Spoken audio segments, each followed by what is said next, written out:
Hello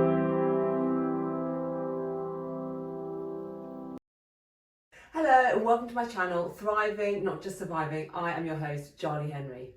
This channel focuses on wellness, health, longevity, beauty, nutrition, everything you need to look and feel your best and to thrive as you get older. If that sounds like your kind of thing, please hit like and subscribe and also the notification bell to get notified when I have new videos out. Today I want to do a deep dive on the gut. First I'm going to talk about why the health of our gut is so important. Then I will outline some important dietary tips you should follow to keep your gut in optimal health. Lastly, I'll give my top 5 favourite probiotic foods. The gut refers to the gastrointestinal tract, the passageway of the digestive system that leads from the mouth to the anus. So it's the entire digestive system, including the esophagus, the stomach, and the intestines. Inside our gut, we have millions of bacteria which help us digest our food.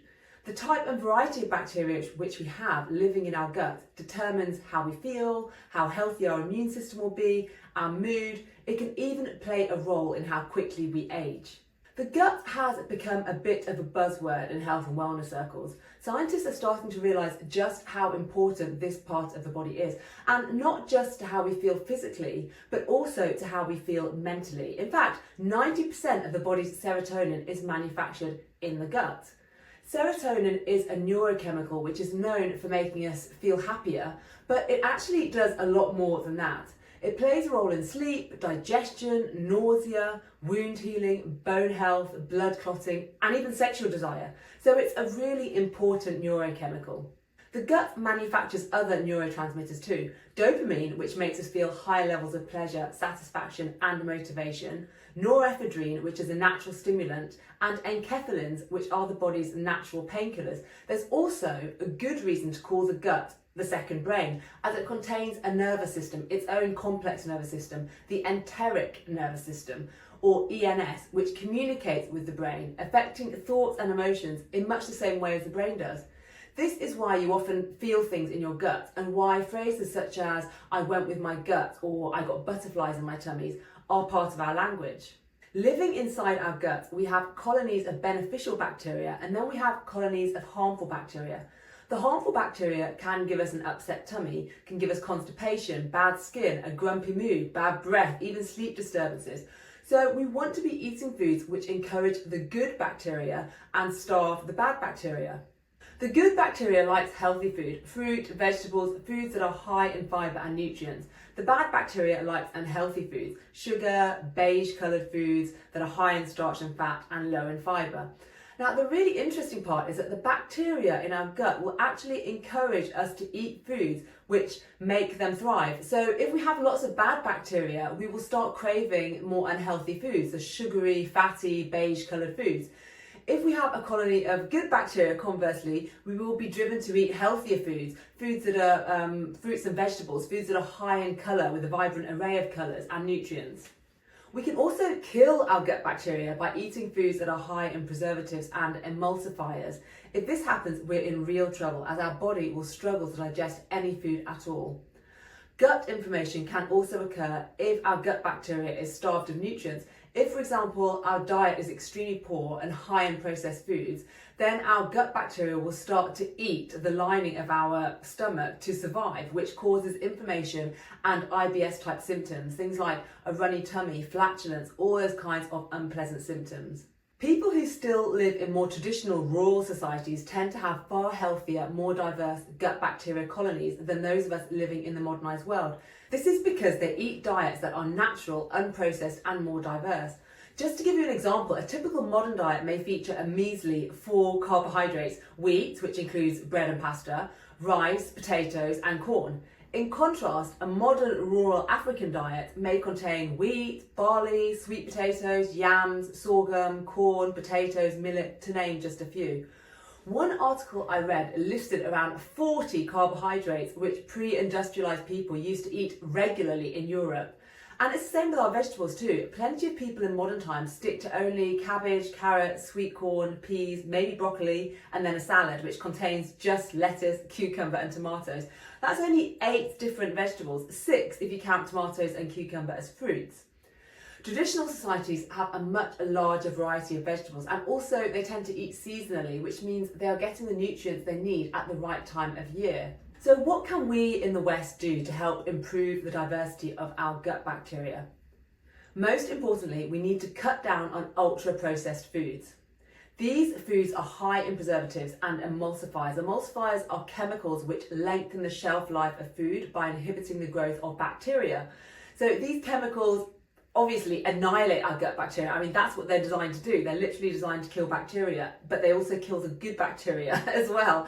Ideally, we want to cut them out entirely, but considering they are in so many of our foods, it can be hard to do this.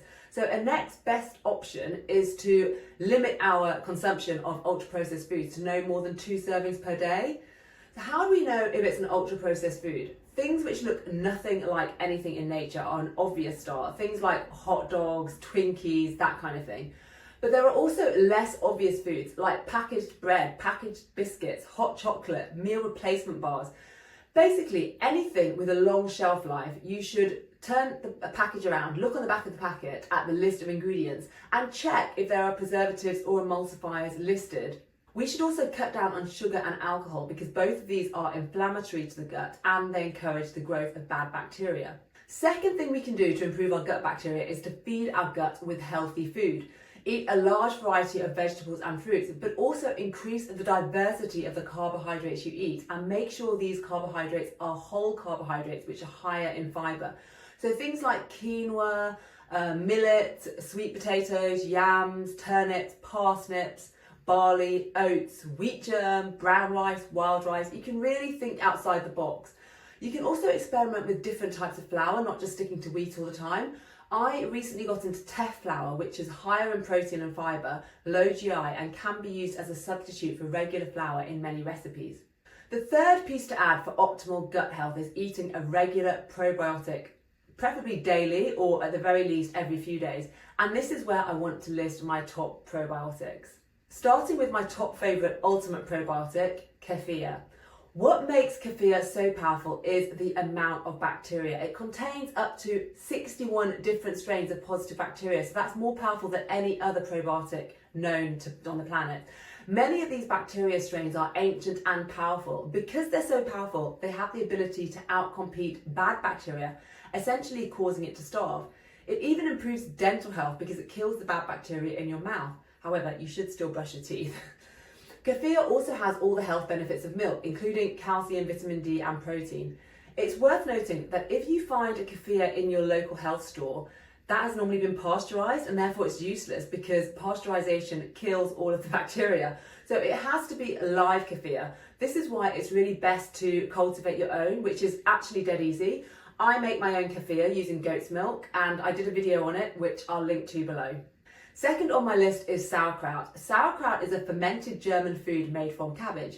It's really easy to make. You just shred cabbage and add salt, then wait for the magic to happen.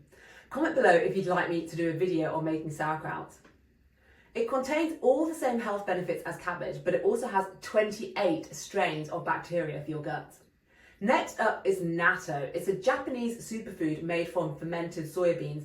Natto is not only great for your gut, containing 9 different strains of bacteria, it's also extremely high in vitamin K, which promotes a more youthful appearance, more youthful facial appearance, but also healthy bones. Natto is really easy to make if you have a yogurt maker or an Instant Pot, and I did a previous video going into the health benefits, which I'll link to below. And speaking of yogurt, that is next on my list. However, many commercially bought yogurts are terrible for you. They have added sugar, preservatives, they've also been pasteurised, so they've lost all their beneficial bacteria. You must look for live natural yogurt. It must be live and non-pasteurised. This may mean you have to look in health shops or farmers markets or make it yourself, but it's worth it. Live yogurt contains 2 strains of beneficial bacteria, plus, like kefir, it has all the nutritional benefits of milk.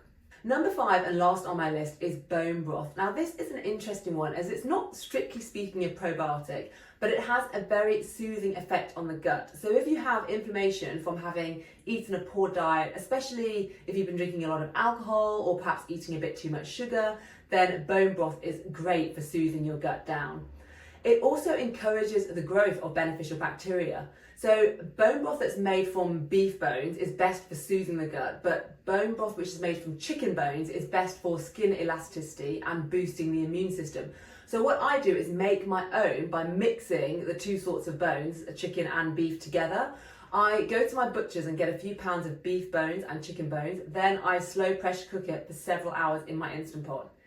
If you'd like me to do a video on making bone broth, please comment below. My final word on probiotics is this: don't be fooled by companies trying to sell you probiotics in pill form. It's likely that anything in a pill is not live and therefore it won't help you to heal your gut. Looking after the gut takes dietary care and attention, and there are no quick fixes. You can't just take a pill and hope that you're going to have a healthy gut. You really need to look after your diet as well. But however, having said that, if you believe you found a pill that works or any kind of supplement that I haven't mentioned today that works, please comment below. I'd love to hear about it. So far, the live natural probiotics I've discussed today are the ones that have worked best for me, but I would love to hear, your tips if you have any. That's it for today. I'd also like to hear your other comments. What are your favourite probiotics? Do you have any tips to share that I've missed in terms of keeping the gut healthy? Or do you have any questions or comments on anything I've discussed today?